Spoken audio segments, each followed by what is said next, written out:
राधे तुझा ह्याच्यात ठेवला, तुझा मग घे आणि त्याच्यात ओतून घे.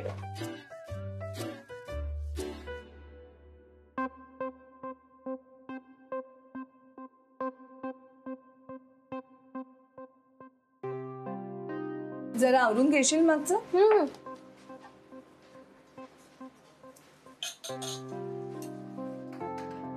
मिस अनामिका. अरे आलास तू. ये ना, ये आत ये ना. घ्या घ्या घ्या. ये ना आत ये ना. तू फ्रेश हो, मी तुझ्यासाठी पण चहा होते. हे सगळं काय आहे? अरे मी वाड्यावर गेले होते तर गळत होतं सगळीकडे आणि सचिनचे बिचाऱ्याचे हाल होत होते इथे तिथे बादल्या लावून. मग म्हटलं आप्पा आणि माई मावशी कसा वेळ काढणार ना वाड्यावर, म्हणून मग मीच म्हटलं या सगळे आमच्या घरी. घ्या ना चहा घ्या ना.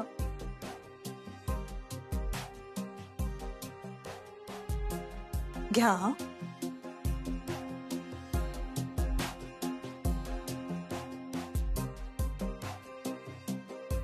काय झालं? मला तुमच्याशी बोलायचं. हो बोलूया ना. तू ये आत ये. रिलॅक्स हो, चहा वगैरे घे, बोलूया आपण. नाही, मला या सगळ्याच्या आधी तुमच्याशी बोलायचं.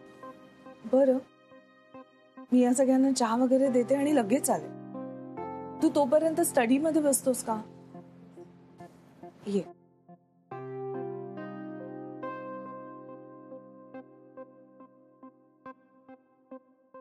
घ्या ना. घेतला ना चहा? आल्या.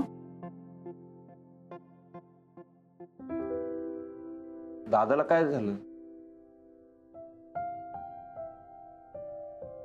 मी बोलू का दादाशी? आता अनामिका गेले ना आत, बघतील ते दोघ जण बोलतील.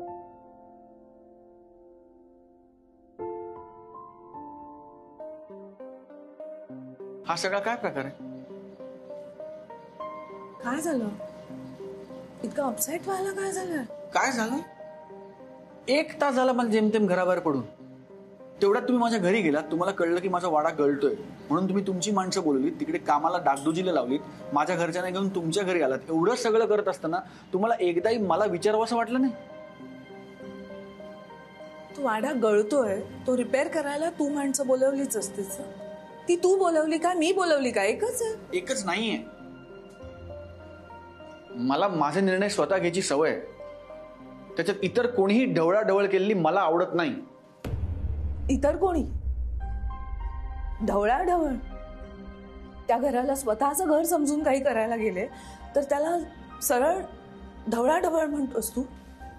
केवळ तुमचं हे प्रोफेशन आहे, तुमच्याकडे हे काम करणारी माणसं आहेत म्हणून तुम्ही माझ्या वतीने हा निर्णय परस्पर कसा काय घेऊ शकता? जसा राधाच्या स्थळासमोर तू नीलचा भाऊ बनून आलास तसाच तू नाही का येत माझ्या घरातले प्रॉब्लेम सोडवायला? तेव्हा बोलतोस ना हक्कानं. हे सगळं पचवणं मलाही जड जायचं पट्या.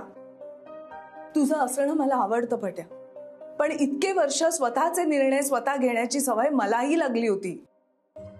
एक माणूस माझ्या आयुष्यात येतो, मला भेटतो, तो माझ्या प्रेमात होता, पण आता तो माझ्या आयुष्यात घुसखोरी करतोय. हे मान्य करणं माझ्यासाठी सोपं नाहीये. घुसखोरी करतोय? अहो काय शब्द वापरताय त्याची तरी काळजी घ्या मिस अनामिका. तू घेतोस का? माझ्या आपुलकीला सरळ ढवळाढवळ म्हणालास. तुम्ही त्या कामाचे माझ्याकडनं पैसे घेणार आहात का? नाही, कारण ते घर माझं आहे असं समजून मी तिथे काम केलंय. आपलं लग्न झालेलं नसलं तरी आपलं प्रेम आहे एकमेकांवर, आणि नात्यात व्यवहार आणलेला मला आवडत नाही. मला माहिती होतं, मला खात्री होती की हळूहळू हे सगळं सुरू होणार. हे सगळं म्हणजे तुम्ही मला कानकोंड करताय. मिस अनामिका, माझ्याकडे पैसे नाहीये तशातली गत नाहीये, किंवा पैसे नाहीत म्हणून मी वाड्यातलं काम करून घेतलं नाही असं नाहीये. माझ्याकडे पैसे आहेत, ते काम मीही करू शकलो असतो. फक्त एका दिवसात परिस्थिती इतकी बिकट होईल असा मला अंदाज नाही आला, इतकंच. पण यावरनं मी तुला काही बोलले का? हो, पण आता ते पैसे तुम्ही खर्च करून मला माझी ऐपत दाखवणार ना. काय बोलतोस बट्या? कशाचाही काही काय अर्थ लावतोस? मला आपल्या माणसांच्यात हिशोब ठेवायला आवडत नाही. आणि मला आवडतं, कारण प्रेम असतं, गोडवा असतो, तोपर्यंत नात्यामध्ये सगळं आलबेल असतं. पण एकदा का नात्यामध्ये पैसे, व्यवहार हे सगळं आलं ना, की मग त्या नात्याची वाट लागलीच म्हणून समजा. तू कधीतरी हे असं काही बोलशील असं मला कधीच वाटलं नव्हतं. तुम्ही असं कधीतरी वागाल असं मलाही वाटलं नव्हतं. कुठून आली ही जत्रा? हे काय घर आहे का धर्मशाळा? आई आली. आई अगं, काय झालं? काय झालं? हेच बाकी राहिलं होतं. तरी मी सांगत होते तुला, या सगळ्यांचा तुझ्या पैशावर आणि घरावर डोळा आहे म्हणून.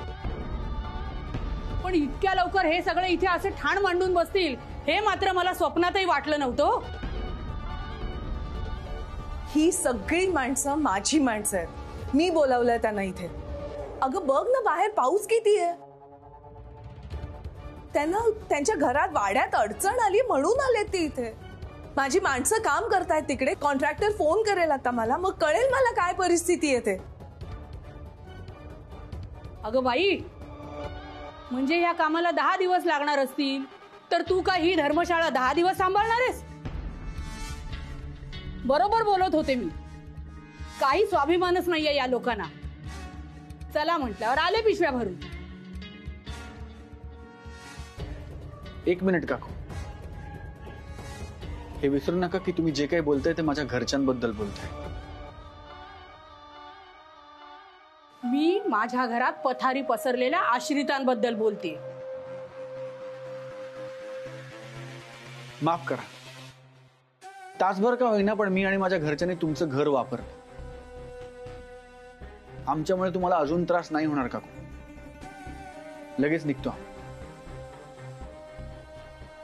मावशी निघूया. आप्पा, सचू चला. अरे थांबा ना, ऐका ना, नका ना जाऊ प्लीज. थांबा ना इथेच. तसंही रमाजी गेल्यापासून मम्मा आणि मला खूप बोर होतं यार. आपण सगळे एन्जॉय करू, मज्जा करू प्लीज. राधा, अगं ही नसती लोढणी गळ्यात बांधून नको घेऊस. काकू, मी तुम्हाला सांगितलंय की आम्ही लगेच या क्षणी तुमचं घर सोडून निघतोय. त्यामुळे प्लीज तुम्ही माझ्या घरच्यांबद्दल वाईट शब्द वापरू नका. तसा मी तुमच्या वयाचा आदर करतोय, तसाच आदर तुम्ही माई मावशी आणि आप्पांचा करावा इतकी माझी किमान अपेक्षा आहे. हिम्मत बघा, आसरा घ्यायला आलाय, डोक्यावर छप्पर नाही तुझ्या, आणि जीभ किती चुरू चुरू चालते रे तुझी. आम्ही तुमच्याकडे आसरा घ्यायला आलेलो नाही आहोत काकू. माझ्या मैत्रिणीने आम्हाला इकडे बोलवलं म्हणून आम्ही इकडे आलो. हे माझ्या मैत्रिणीचंही घर आहे. आमचा स्वतःचा वाडा आहे. गळका असला पडका असला तरी तो आमचा वाडा आहे. मला मान्य आहे की आता आमच्यावर परिस्थिती बिकट आहे. अडचणी आणि वाईट परिस्थिती कोणावर येत नाही काकू. आज आमच्यावर आली. पण आम्ही एक कुटुंब म्हणून या परिस्थितीमधनं सुद्धा मार्ग काढू. ही वेळही निभावून नेऊ. चल सचू, सामान घे. थांब सौरभ.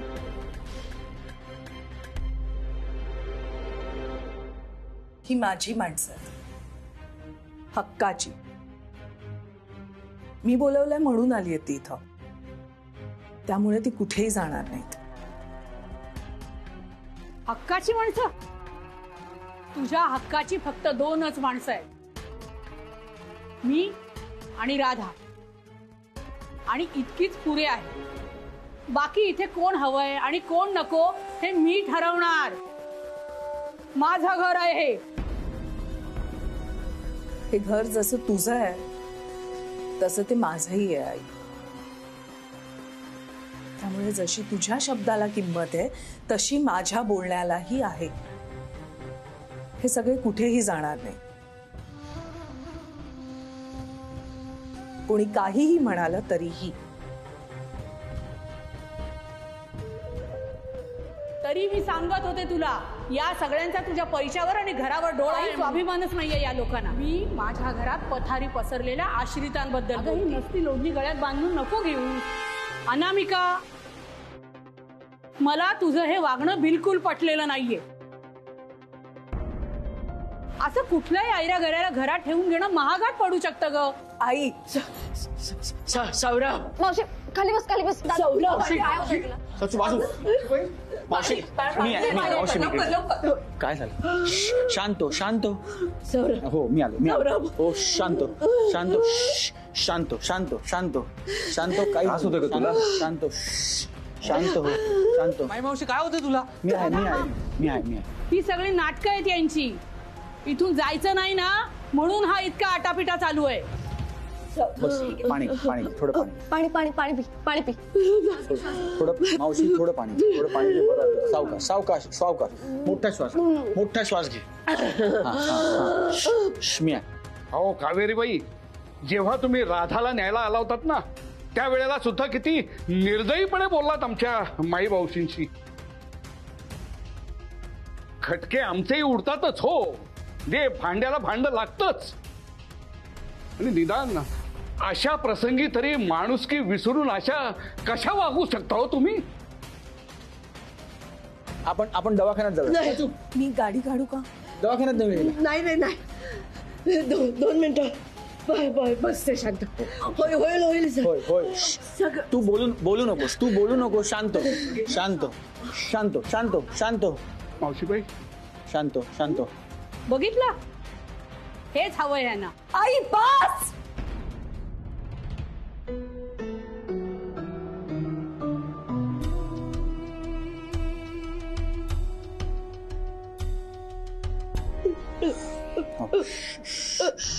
थोडं पाणी घे, बरं वाटेल. थोडं पाणी आणि शांत. मागे टेक. यांच्यासाठी तू मागे टेक शांतपणे.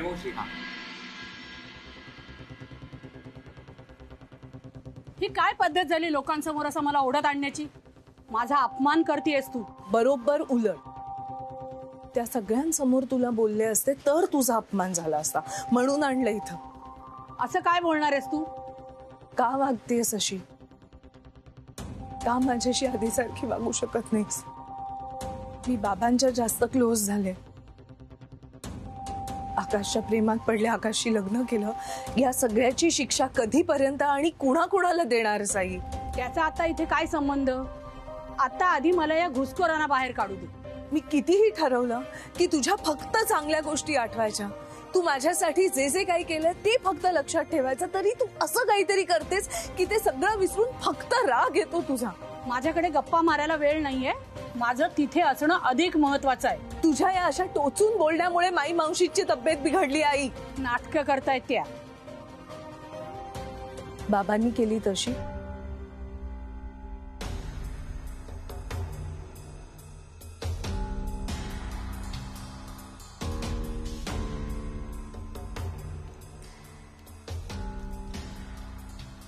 तुझ्या या टोचून बोलण्याचा लोकांवर काय परिणाम होतो याचा तुला अंदाज तरी आहे का गं?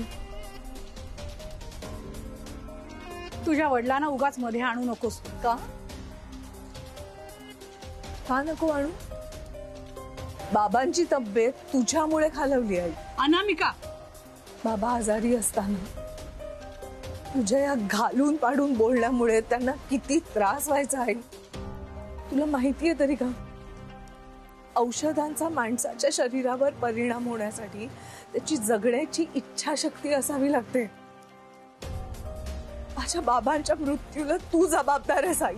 काय वाटेल ते बोलू नकोस तू. मी खरं तेच बोलते आई.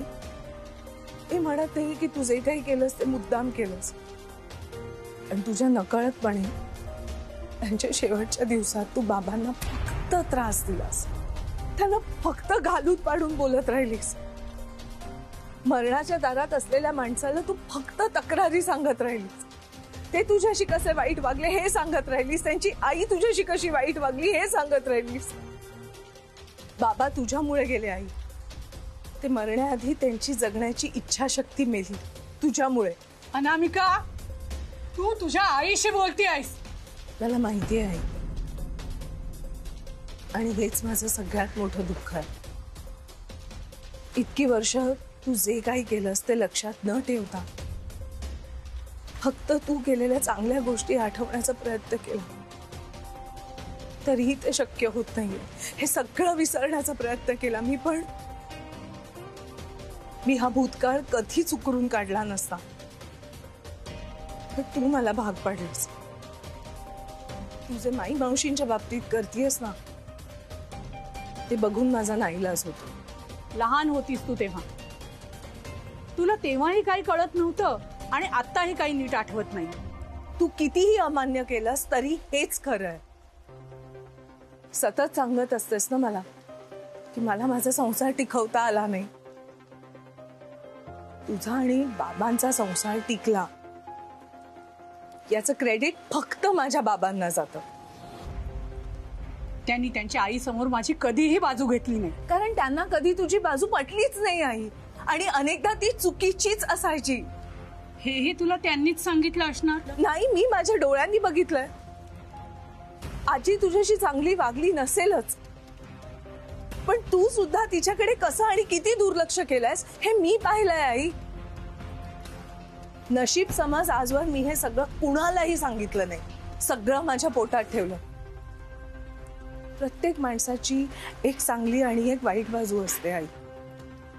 मी माझ्या राधाला फक्त तुझी चांगली बाजू सांगितली. तुझी वाईट बाजू तू दाखवलीस तिला. आजवर राधाला तुझा राग येतो आई, पण तू माझ्या बाबांशी, माझ्या आजीशी कशी वागलीस हे जर का तिला कळलं तर तिला तुझा तिरस्कार वाटेल. वेळीच तुझ्या बोलण्याला आवर घालाई. माई मावशींना काही झालं ना तर मी सगळ्यांना सगळं सांगून टाकेन. राधाच्या मनात तुझ्याविषयी धमकी देतेस? धमकी समज, वॉर्निंग समज, किंवा तुझ्या चांगल्यासाठी दिलेला सल्ला समज. आजपर्यंत फक्त बोलत आले, आता करून दाखव.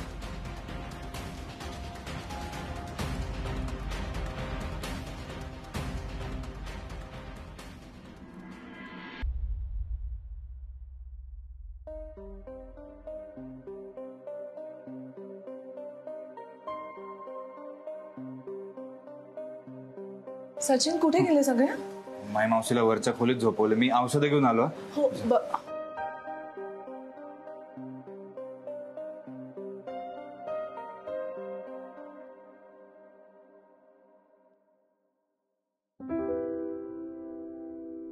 नाही असं सर. हा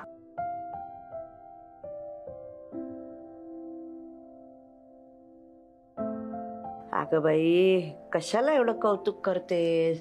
अगं जरा एक डुलकी काढली की बरं वाटेल. मावशी, अजिबात बोलायचं नाहीये, शांत पडून राहायचंय. ओके, बीपी चेक करतेय ना. घ्या, लो बीपी आहे म्हणून असं सगळं होतंय.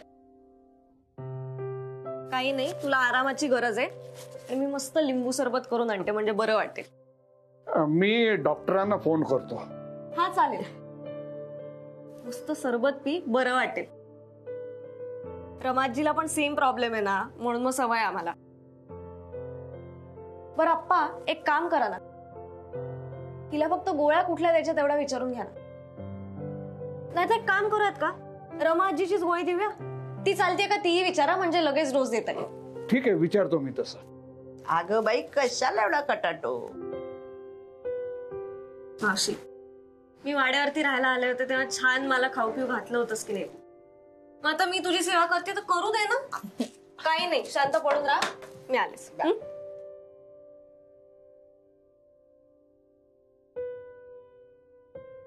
एक्सक्यूज मी, तुला खरंच बरं वाटतंय का? नक्की? म्हटलं जर बरं वाटत असेल तर मला वाटतं आपण या परक्या घरात नको राहायला. आपण निघूया आणि आपल्या घरी जाऊया. हे बरं, मी नाही जाऊ देणार त्यांना कुठेही. त्या इथेच थांबतील. ती माझी मावशी आहे, मी तिचा भाचा आहे. तिचे सगळे निर्णय मी घेतो. हे माझं घर आहे, इथले सगळे निर्णय मी घेते. घर तुमचं असलं तरी आतली माणसं स्वतंत्र आहेत. त्यांचे निर्णय ते घेतात, हिचे मी घेतो. मग माझा निर्णय आहे की त्या माझ्या आईसारख्या आहेत, त्या इथेच थांबतील. आणि माझा निर्णय हा आहे की माझा तिच्यावर सगळ्यात जास्त हक्क आहे, त्यामुळे ती माझ्याबरोबर घरी घे. हे बघा, मी जरा बोलू का? चालेल का? हा, तू सांग. सध्या तरी मला असं वाटतं की माझ्या भाच्यापेक्षा माझ्या होणाऱ्या सुनेचंच ऐकावं.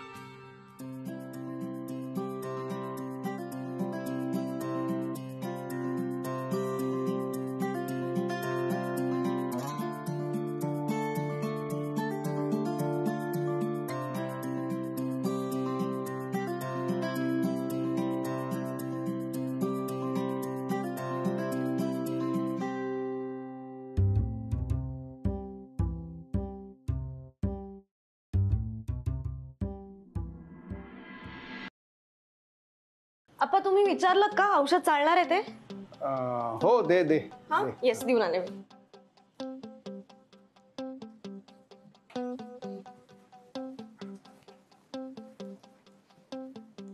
सौरभराव, मी काय म्हणतो, या पिशवीत सगळे ओले कपडे आहेत हो. ते कुठे वाळत घालायचे तेच कळेना. म्हणजे काय आपण इथे राहणार आहोत का वाड्यावर परत जाणार आहोत? सांग ना, जाताय का वाड्यावर? सांग ना, थांबताय ना? कसं आहे आप्पा, कधी कधी आपल्या मनाविरुद्ध काही काही निर्णय घ्यावे लागतात माणसाला. राहूया आज आपण या परक्या घरात.